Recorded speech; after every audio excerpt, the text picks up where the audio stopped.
Mahal na mahal kita. Anong sinasabi mong tapos na?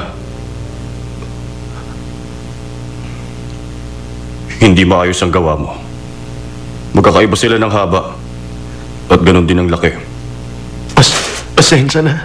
Ang totoo po niyan, noon ko pa ginawa ang masa na yan. Kung di ko kasi tatapusin, itatapon niyo lang naman eh. Kaya tinapos ko na. Kaya ba, pumasok ka dito sa bakery at basta mo ginawa ang gusto mo? Tama ba? Pasensya na po kayo. Padlik ka talaga. Ikaw, Elias. Bakit po, boss? Painitin mo na yung oven.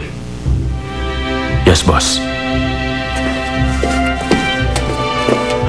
Melissa, Opo. kunin mo yung ginawa niya at ipasok mo na dun sa oven. Opo. Teka, boss. Kahit tinapos mo yung masa, hindi pa rin to pwedeng maging tinapay.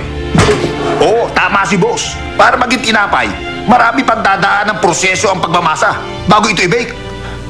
Ay, kalat naman dito.